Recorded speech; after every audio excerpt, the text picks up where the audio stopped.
Imaginez la reine la plus mystérieuse et puissante de l'histoire.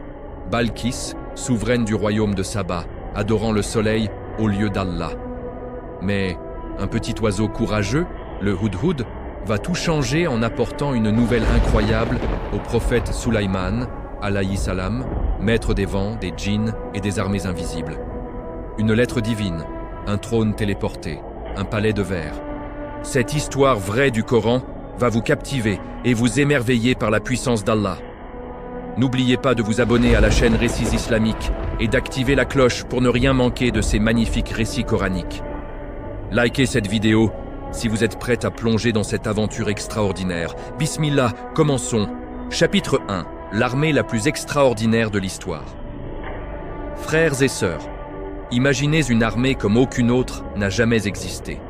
Des dizaines de milliers d'hommes en armure brillante, alignés en rang parfait.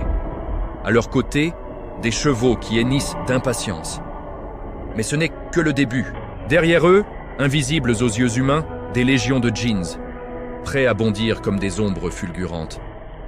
Plus loin, des lions majestueux marchent en tête des bêtes sauvages. Tigres, éléphants, loups. Tous obéissent au même commandant. Dans le ciel, des escadrons de faucons et d'aigles tournoient en formation parfaite. Et même le vent, oui, le vent lui-même attend l'ordre pour porter cette armée où elle veut, plus vite qu'aucun cheval. À la tête de tout cela, le prophète Sulaiman alayhi salam, celui à qui Allah a donné un royaume que personne avant lui, ni après lui, n'aura jamais. Ce jour-là, l'armée entière est rassemblée pour l'inspection. Les soldats humains se tiennent droit. Les animaux restent immobiles comme des statues. Les djinns, invisibles, retiennent leur souffle. Les oiseaux planent en silence au-dessus. Sulaiman passe lentement entre les rangs, saluant chaque groupe. Il connaît chaque soldat par son nom, chaque lion, chaque faucon. Mais soudain, un murmure parcourt les rangs des oiseaux. Les animaux lèvent la tête. Quelque chose ne va pas. Le Hudhud, le petit oiseau au plumage coloré, l'éclaireur le plus fidèle de Sulaiman, n'est pas à sa place. Les autres oiseaux chuchotent, inquiets. Où est le Hudhud? Le prophète va bientôt arriver. S'il remarque son absence, il va poser des questions. Et le Hudhud n'a pas d'excuse valable. Sulaiman s'approche enfin du bataillon des oiseaux. Son regard perçant balaie les rangs. Il s'arrête. Son visage reste calme, mais tout le monde sent la tension monter. Il demande d'une voix claire et forte « Pourquoi le Hudhud est-il absent? Est-il parmi ceux qui refusent de l'obéissance? Je vais sûrement le punir, ou je vais l'égorger, à moins qu'il ne vienne avec une raison claire. » Sourate An-Naml, versets 20-21. Un silence de plomb tombe sur l'armée entière. Même les lions baissent la tête. Même le vent semble retenir son souffle. Personne ne sait où est passé le petit oiseau. Mais loin, très loin. Dans un royaume que personne ici ne connaît encore. Le Hudhud vole à tire d'aile. Il a senti quelque chose. Une intuition puissante, comme si Allah lui-même guidait ses ailes. Il vient d'arriver au-dessus d'une ville magnifique, entourée de jardins luxuriants. Des palais d'or et de marbre, des routes pavées de pierres précieuses. Et au centre, un trône immense, incrusté de joyaux qui brillent, comme des étoiles. Et sur ce trône, une femme, une reine d'une beauté à couper le souffle. Mais ce que voit le Hudhud le glace d'effroi. La reine descend de son trône. Elle lève les mains vers le ciel. Et devant des milliers de sujets, elle s'incline profondément devant le soleil. Le Hudhud tremble sur sa branche. Il comprend soudain pourquoi Allah l'a guidé jusqu'ici. Ce n'est pas une absence, c'est une mission. Et cette mission va changer l'histoire à jamais. Frères et sœurs, un petit oiseau va bientôt apporter une lettre qui fera trembler un empire entier. La suite au chapitre 2, le Hudhud devant Sulaiman, la nouvelle qui va tout changer. Si ce début t'a déjà émerveillé, imagine la suite. Abonne-toi immédiatement à Récits Islamiques, active la cloche pour ne rien rater, like cette vidéo avec tout ton cœur et partage-la à ta famille et tes amis. Parce que cette histoire est un trésor du Coran qu'il faut faire connaître. Qu'Allah nous donne la sagesse de Sulaiman et la sincérité du Hudhud. Amin. Chapitre 2. Le retour du Hudhud est la nouvelle qui va tout changer. Bismillahirrahmanirrahim. Le petit Hudhud volait à tire-d'aile depuis des jours et des nuits, traversant déserts brûlants, montagnes escarpées et vastes océans. Épuisé mais porté par une certitude profonde, il savait que ce qu'il avait vu à Saba était trop grave pour attendre. Enfin, il aperçut au loin l'immense campement de l'armée de Sulaïman, alayhi salam. Les autres oiseaux le virent arriver et l'entourèrent aussitôt, furieux et inquiets. Un moineau audacieux s'écria le premier. « Où étais-tu passé? Le prophète a demandé après toi. Nous avons tous cru que tu avais déserté. » Un faucon ajouta d'un ton menaçant. « J'espère pour toi que tu as une excellente excuse, sinon tu vas le regretter. » Le houdoud, tremblant de fatigue et d'émotion, baissa la tête. Il savait qu'il avait désobéi en s'absentant sans permission. Mais il savait aussi que la nouvelle qu'il portait valait tous les risques. Sans perdre une seconde, il se dirigea droit vers la tente royale. Sulayman, alayhi salam, était assis à table, en train de prendre son repas du soir, entouré de quelques proches conseillers humains et djinns. Le houdoud entra par la fenêtre ouverte, voleta doucement et se posa au bord de la table, à bonne distance des mains du prophète. Il inclina profondément la tête, les ailes tremblantes, n'osant même pas lever les yeux jusqu'au visage de Sulayman. D'une voix humble et respectueuse, il dit enfin « Ô mon maître, je reviens d'un long voyage. J'ai découvert quelque chose que vous ignorez encore. » Sulayman, alayhi salam, avec sa sagesse infinie, observa l'oiseau en silence un instant, puis demanda calmement « Parle, houdoud, qu'as-tu vu qui t'a fait t'absenter si longtemps ?» Le houdoud prit une grande inspiration et déclara d'une voix claire « J'ai trouvé une femme qui règne sur le peuple de Saba. Elle possède un trône immense et magnifique, et tout ce qu'un être humain peut désirer, richesse, palais, armée. Mais elle et tout son peuple se prosternent devant le soleil, au lieu de se prosterner devant Allah. Shaitan a embelli leurs actes à leurs yeux, et ils sont égarés. » Un silence lourd s'abattit dans la tente. Sulayman, alayhi salam, fronça les sourcils. Non pas de colère contre le houdoud, mais de tristesse profonde devant cet égarement. Il répondit « Nous allons vérifier si tes paroles sont exactes. Je vais écrire une lettre. Tu la porteras à cette reine, tu la déposeras devant elle, puis tu te mettras à l'écart et observeras leur réaction. » Le prophète prit une feuille, écrivit de sa propre main, scella la lettre avec son sceau divin et la tendit au houdoud. L'oiseau, le cœur battant d'excitation et de responsabilité, saisit délicatement la lettre dans son bec et repartit aussitôt vers le royaume de Saba. Cette lettre allait déclencher une série d'événements miraculeux qui bouleverseraient 2 royaumes entiers. Si ce chapitre vous a tenu en haleine et que vous brûlez de impatience de savoir comment une simple lettre va arriver jusqu'à la reine Balkis, abonnez-vous tout de suite à la chaîne Recites islamiques et activez la cloche pour être averti dès la sortie du prochain chapitre. Likez cette vidéo, commentez « Alhamdulillah » si cette histoire vous touche et partagez-la avec vos proches. Chapitre 3. La lettre mystérieuse au cœur du palais. Bismillahirrahmanirrahim. Le houdoud survolait à nouveau le royaume de Saba, la précieuse lettre scellée serrée dans son bec. Après un voyage rapide, il arriva au palais de la reine Balkis sous le couvert de la nuit. Le palais était un chef-d'œuvre, colonnes d'or et d'ivoire, jardins suspendus parfumés, fontaines qui chantaient sous la lune. Le houdoud se posa sur un arbre du jardin intérieur et observa longuement les fenêtres éclairées. Il repéra enfin la chambre royale, une grande pièce ouverte sur un balcon, rideaux de soie flottant doucement dans la brise. À l'intérieur, sur un lit immense incrusté de perles, la reine dormait paisiblement. Ses longs cheveux noirs s'étalaient sur l'oreiller comme une rivière d'encre, et son visage rayonnait même dans le sommeil. Le houdoud entra sans un bruit par la fenêtre ouverte. Il volta jusqu'au plafond orné et se cacha derrière une décoration sculptée. De là, il observa la reine avec un mélange d'admiration et de tristesse. Comment une femme si belle, si puissante, si intelligente peut-elle se prosterner devant le soleil, pensa-t-il. Shaitan l'a trompé, et si l'armée de Sulayman venait, tout ceci serait détruit en un instant. Il attendit. Il voulait déposer la lettre au moment parfait. Mais soudain, dans un moment d'inattention, la lettre glissa de son bec et tomba doucement sur le lit, juste devant le visage de la reine.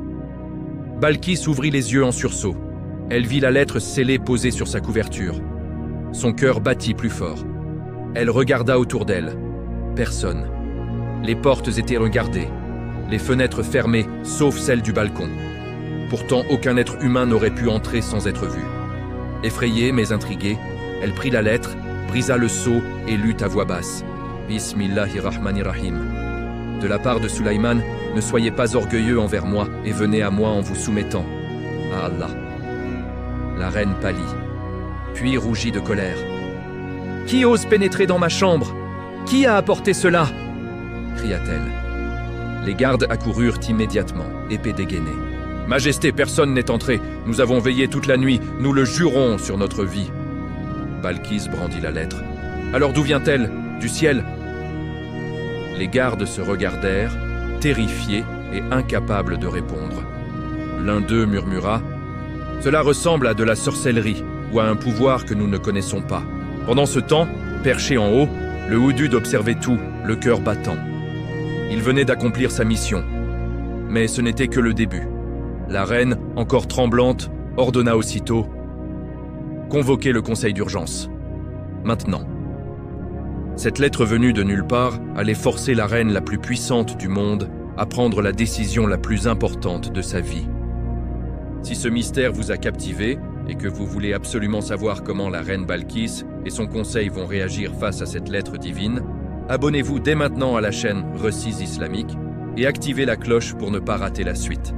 Likez cette vidéo, écrivez Subhanallah en commentaire si cette histoire vous émerveille et partagez-la avec ceux qui ont besoin de rappel. Chapitre 4, le conseil de guerre et la décision de la reine Bismillahirrahmanirrahim. Le palais de Saba bruissait d'une agitation inhabituelle. Les conseillers les plus importants du royaume, généraux, ministres, prêtres du culte du soleil, accoururent en pleine nuit dans la grande salle du trône. La reine Balkis, encore vêtue de sa robe de nuit mais le regard déterminé, se tenait debout devant son trône immense. Elle brandit la lettre devant l'assemblée silencieuse. « Ô mes nobles conseillers, une lettre m'est parvenue d'une manière que personne ne peut expliquer. Elle vient d'un roi nommé Sulaiman. Écoutez ce qu'il écrit. Bismillahirrahmanirrahim. Ne soyez pas orgueilleux envers moi et venez à moi en vous soumettant. » Un murmure parcourut la salle. Certains visages pâlirent, d'autres rougirent de colère. Un général expérimenté, le torse bombé de fierté, prit la parole le premier. « Majesté, c'est une déclaration de guerre déguisée. Il nous somme de nous soumettre. Nous, le grand royaume de Saba, nous avons les armées les plus puissantes, les richesses les plus immenses. Mobilisons nos troupes et écrasons cet insolent avant qu'il n'ose approcher nos frontières. » Plusieurs voix approuvèrent bruyamment. Les poings se levèrent. L'orgueil du royaume était touché. Mais un vieux conseiller, connu pour sa sagesse et sa prudence, leva lentement la main pour demander la parole. « Attendez, avant de parler de guerre, répondez-moi, où est le messager qui a apporté cette lettre ?» La reine resta silencieuse un instant, puis répondit calmement « Il n'y en a pas. La lettre est apparue sur mon lit pendant mon sommeil. Aucun garde ne l'a vue entrer. Personne ne sait comment elle est arrivée jusqu'à moi. » Un silence glacial tomba sur l'assemblée. Les généraux les plus fiers baissèrent les yeux. Le vieux conseiller reprit. « Si ce Sulaiman peut faire parvenir un message dans la chambre la mieux gardée du royaume sans que aucun de nous ne le voie, imaginez ce qu'il pourrait faire sur un champ de bataille. Je propose que nous réfléchissions avant d'agir. » La reine Balkis, pensive, hocha la tête. Elle savait que les rois conquérants détruisent tout sur leur passage et humilient les vaincus. Elle prit alors la parole d'une voix ferme mais mesurée. « Quand un roi puissant attaque un pays, il ravage ses palais et réduit les plus honorables à l'état d'esclaves. Je ne veux pas que cela arrive à notre peuple. Voici ma décision. Nous allons envoyer à Sulaiman des cadeaux somptueux, des trésors qu'aucun roi n'a jamais vus. Nous verrons ainsi s'il peut être apaisé, ou s'il ne veut vraiment que notre soumission. » Personne n'osa s'opposer à la reine. La décision fut acceptée. Tapi dans l'ombre d'une colonne haute, le petit Houdoud avait tout entendu. Il déploya ses ailes et s'envola discrètement dans la nuit, direction le camp de Sulaiman, alayhi salam, pour rapporter chaque mot de cette réunion secrète.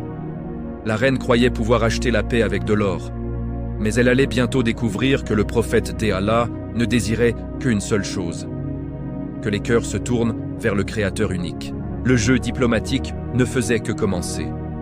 Si ce chapitre vous a fait sentir la tension qui monte entre les deux royaumes, et l'intelligence de la reine Balki, abonnez-vous tout de suite à la chaîne Récits islamiques et activez la cloche pour ne pas rater la suite palpitante. Likez cette vidéo. Écrivez Allahu Akbar en commentaire si vous ressentez la grandeur de cette histoire et partagez-la avec votre famille. Chapitre 5. Les cadeaux les plus somptueux du monde et le refus de Sulaiman. Bismillahirrahmanirrahim. Dans tout le royaume de Saba, on ne parlait plus que de cela. La reine Balkis avait ordonné la création du présent le plus extraordinaire jamais offert à un souverain.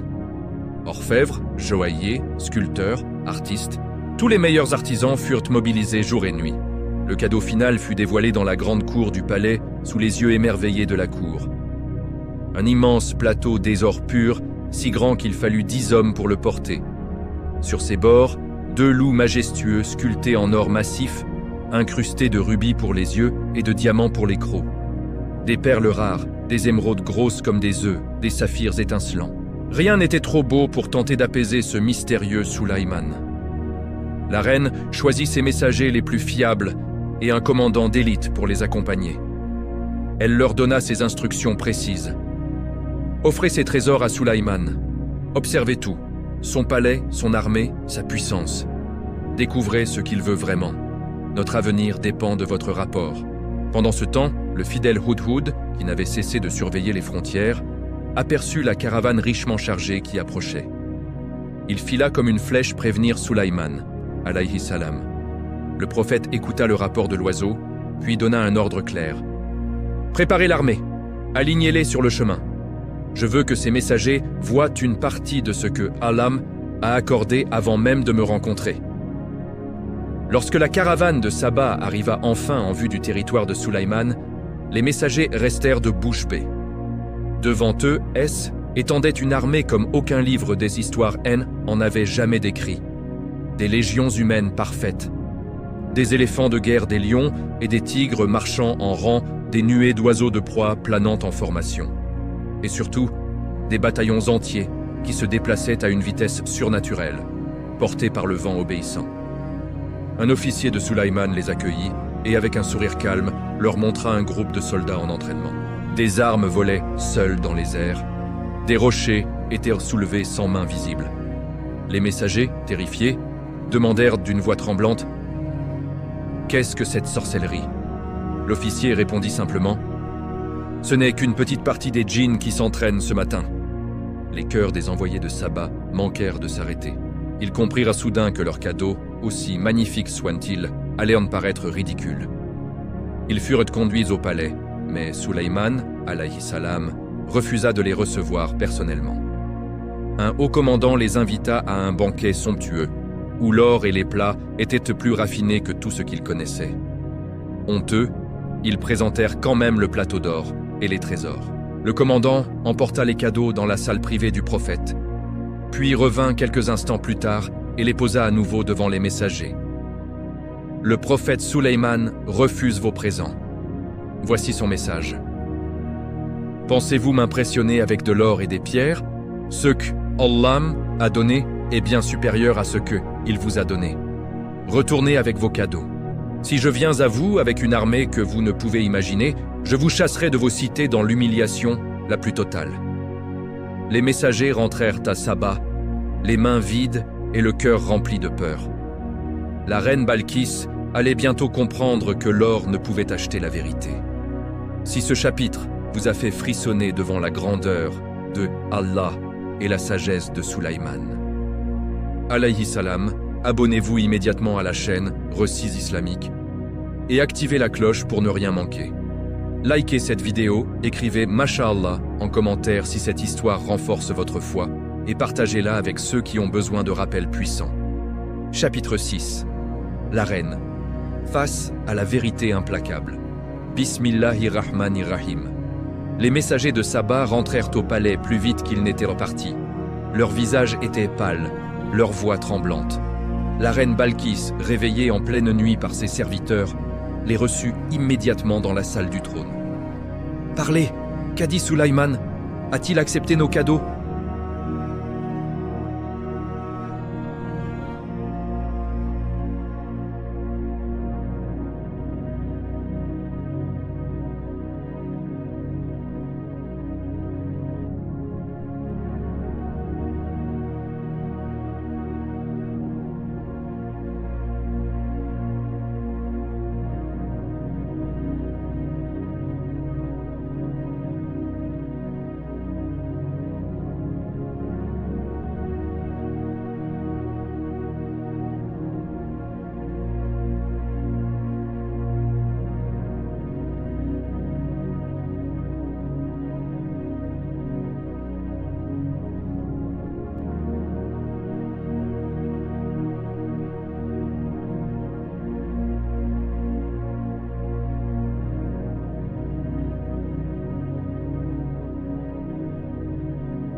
Et si ce Sulayman avait raison?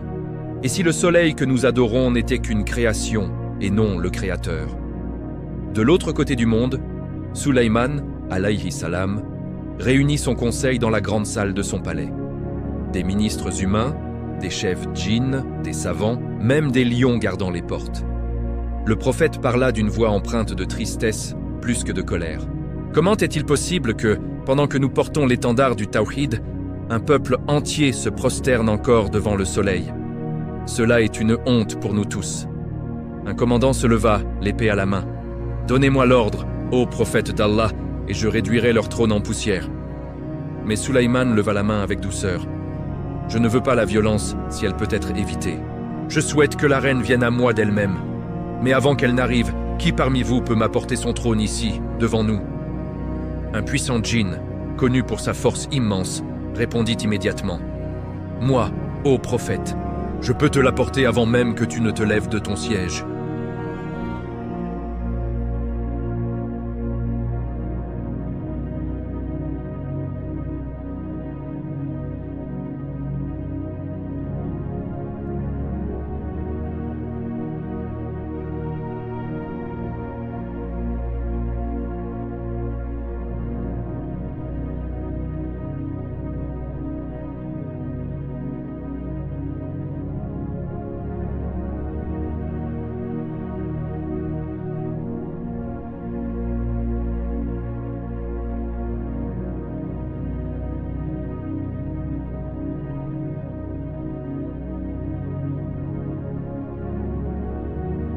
Likez cette vidéo, écrivez « Alhamdulillah » en commentaire si votre cœur a tremblé et partagez cette série avec ceux qui cherchent la vérité.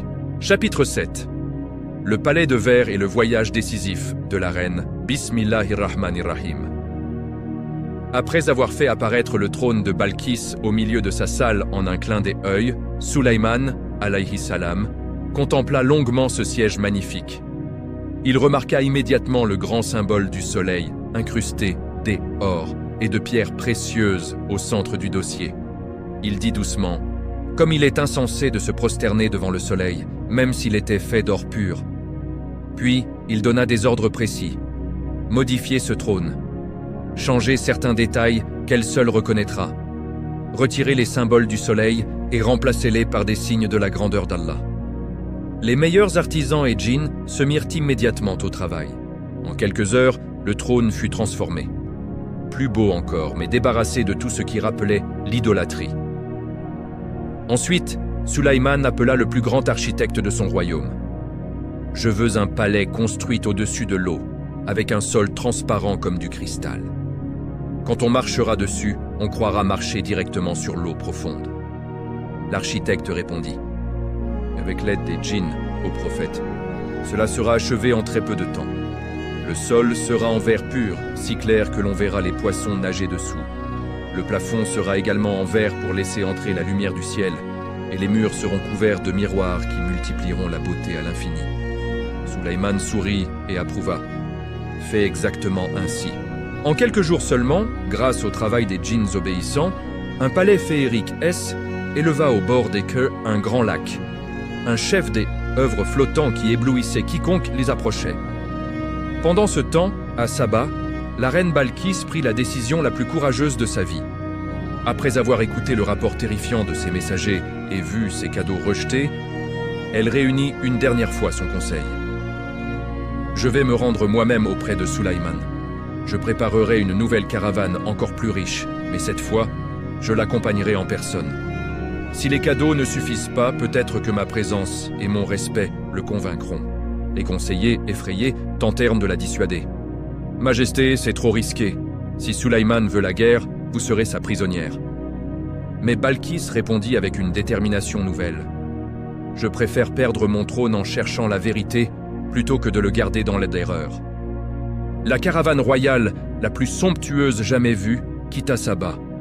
Centaines de chameaux chargés d'or, d'encens, de myrrhe, d'épices rares, suivis par des milliers de soldats et de serviteurs. Le Hudhud, toujours fidèle espion, vola devant pour annoncer l'arrivée imminente de la reine. À mesure qu'elle approchait du territoire de Sulayman, Balkis commença à voir de ses propres yeux ce que ses messagers avaient décrit. Des armées composées de créatures qu'aucun roi humain ne pouvait commander. Des vents qui transportaient des palais entiers. Des merveilles qui faisaient trembler son cœur. Son orgueil, si solide autrefois, commençait à fondre comme neige au soleil. Et bientôt, elle allait entrer dans le palais de verre, où l'attendait la plus grande épreuve de sa vie. Si votre cœur bat plus fort à l'idée de ce qui va se passer lorsque la reine Balkis foulera le sol transparent et découvrira son propre trône modifié, abonnez-vous immédiatement à la chaîne Récit Islamique et activez la cloche, likez cette vidéo, écrivez « Subhanallah » en commentaire pour la beauté de cette histoire coranique. Et partagez-la avec tous ceux qui aiment les récits vrais et émouvants. Chapitre 8, le palais de verre et le secret le plus mystérieux, Bismillahirrahmanirrahim. La caravane royale de la reine Balkis approchait enfin du cœur du royaume de Sulaïman, alayhi salam. À chaque étape, la reine voyait des merveilles qui dépassaient tout ce qu'elle avait imaginé. Des jardins où les fruits poussaient en toute saison, des fontaines dont l'eau chantait des louanges à Allah, des armées où lions et agneaux marchaient côte à côte en paix. Mais rien ne la prépara à ce qu'elle vit en arrivant au nouveau palais. Construit au-dessus d'un lac aux eaux cristallines, le palais semblait flotter dans les airs. Ses murs étaient faits de miroirs qui reflétaient le ciel et l'eau à l'infini. Le plafond de verre laissait passer la lumière du soleil en milliers de reflets dorés. Et surtout, le sol de l'entrée principale était entièrement transparent, si pur qu'on aurait juré marcher directement sur l'eau profonde, avec des poissons multicolores nageant sous ses pieds. La reine Balkis, vêtue de ses plus beaux habits royaux, descendit de son palanquin et s'avança lentement vers l'entrée, escortée par les officiers de Sulaïman. Lorsqu'elle posa le regard sur le sol, elle crut vraiment voir un bassin profond. Par réflexe, pour ne pas mouiller sa robe somptueuse, elle releva délicatement le bas de sa tenue, révélant ainsi ses jambes. À cet instant précis, Sulaïman, alayhi salam, assis sur son trône au fond de la grande salle, observa la scène avec attention. Pourquoi ce palais de verre? Pourquoi cette épreuve apparemment si simple? Certains récits anciens rapportent un secret étonnant. Avant l'arrivée de la reine, des rumeurs étaient parvenues au prophète selon lesquelles Balkis ne serait pas entièrement humaine. On disait qu'elle était à moitié djinn, née d'une union entre un puissant djinn et une reine humaine. Et les djinns, comme Sulaïman le savait mieux que quiconque, ont souvent les jambes poilues ou des traits inhabituels. Les djinns eux-mêmes avaient répandu cette rumeur, espérant décourager Sulaïman de s'intéresser à elle. Car s'il l'épousait et avait un enfant, cet enfant pourrait hériter de son pouvoir et continuer à commander les djinns après sa mort, ce qu'il craignait plus que tout. Sulaïman, prophète sage et prudent, voulait vérifier la vérité par lui-même, sans écouter les mensonges des djinns. Lorsque Balkis releva sa robe et marcha sur le verre, Sulaïman vit clairement. Ses jambes étaient parfaitement humaines, lisses et normales. Tout doute s'envola. Elle était bien une femme comme les autres, créée par Allah dans la plus belle forme. La reine traversa le sol transparent, le cœur battant, et arriva enfin devant le prophète. Alors, Sulaïman, alayhi salam, lui montra le trône magnifique posé à côté de lui. Il demanda calmement « Est-ce là ton trône ?» Balkis le regarda longuement. Il ressemblait exactement au sien. Mais quelque chose avait changé. Les détails étaient légèrement différents, les symboles du soleil avaient disparu, remplacés par des inscriptions sublimes glorifiant Allah. Elle répondit avec sincérité et étonnement. « On dirait bien que c'est le mien. » À cet instant, elle comprit que ce trône avait été transporté ici par un pouvoir divin avant même son arrivée. Son orgueil s'effondra complètement. La peur se transforma en admiration profonde. Le moment où tout allait basculer pour la reine et tout son peuple était enfin arrivé. Si ce chapitre vous a émerveillé et que vous avez hâte de découvrir comment la reine Balkis va enfin prononcer les mots qui changeront son destin éternel, abonnez-vous tout de suite à la chaîne Récit Islamique et activez la cloche. Likez cette vidéo, écrivez Allahu Akbar en commentaire si cette histoire renforce votre iman et partagez-la avec ceux qui ont le cœur ouvert à la vérité. Chapitre 9. La lumière qui dissipe les ténèbres. Bismillahirrahmanirrahim. Dans le palais de verre étincelant, la reine Balkis se tenait devant Sulaïman, alayhi salam. Le trône modifié, transporté par la seule volonté d'Allah, était là comme une preuve irréfutable. Le sol transparent sous ses pieds, les miroirs qui multipliaient la lumière divine. Tout lui criait que ce qu'Amé elle avait cru grande était rien face à la puissance du Créateur.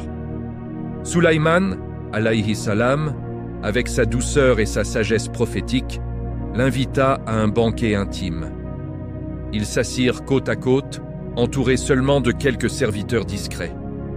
Le prophète commença à parler, d'une voix calme, mais qui pénétrait jusqu'au plus profond de l'âme. « Ô Balkis, regarde le soleil que tu adorais. Il se lève parce qu'Allah le lui ordonne. Il se couche parce qu'Allah le lui ordonne.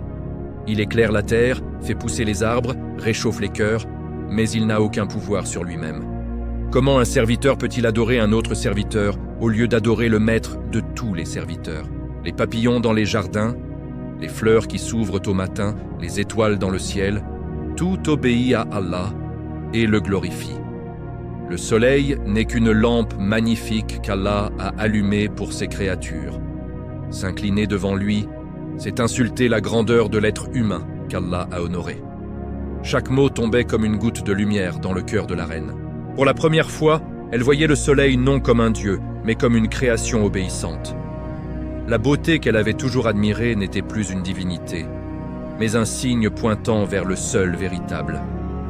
À cet instant, ses conseillers entrèrent dans la salle pour lui rappeler le heure habituel de la prosternation quotidienne au soleil. « Majesté, le soleil va bientôt décliner. Il est temps pour le rite sacré. » Balkis se leva lentement. Son regard avait changé. Une force nouvelle brillait dans ses yeux. Elle répondit d'une voix ferme et émue. « Insensé que vous êtes, cessez de vous prosterner devant une création qui n'a aucun pouvoir. Shaitan nous a tous trompés en embellissant cette idolâtrie à nos yeux. Partez, et ne revenez que lorsque vous serez prêts à entendre la vérité. » Les conseillers, terrifiés devant ce changement soudain, s'enfuirent sans un mot. Balkis se tourna alors vers Sulaïman, alayhi salam. Des larmes perlèrent au coin de ses yeux. Elle sentit une chaleur immense envahir son cœur, comme si un nouveau soleil, un soleil qui ne se couche jamais, venait de naître en elle. Elle prononça enfin les mots qui allèrent changer son destin pour l'éternité. « Ô Sulaïman, j'ai été parmi les injustes envers moi-même. Je me suis associé à mon peuple dans l'adoration du soleil, au lieu d'Allah. Mais maintenant, je me soumets avec Sulaïman au Seigneur des mondes. Ashhadu an la ilaha illallah. » Elle embrassa l'islam, et derrière cette grande reine, tout son peuple suivit bientôt le même chemin lumineux. Tout avait commencé avec le pressentiment d'un petit oiseau courageux. Si ce chapitre vous a fait pleurer d'émotion devant la beauté de l'Hidayah, guidance divine, abonnez-vous immédiatement à la chaîne Récits islamiques et activez la cloche pour ne jamais rater ces histoires qui touchent la blesse que l'âme. Likez cette vidéo, écrivez « Alhamdulillah pour l'islam » en commentaire. Et partagez-la avec ceux qui cherchent encore la lumière. Chapitre final. La leçon éternelle d'une histoire coranique. Conclusion.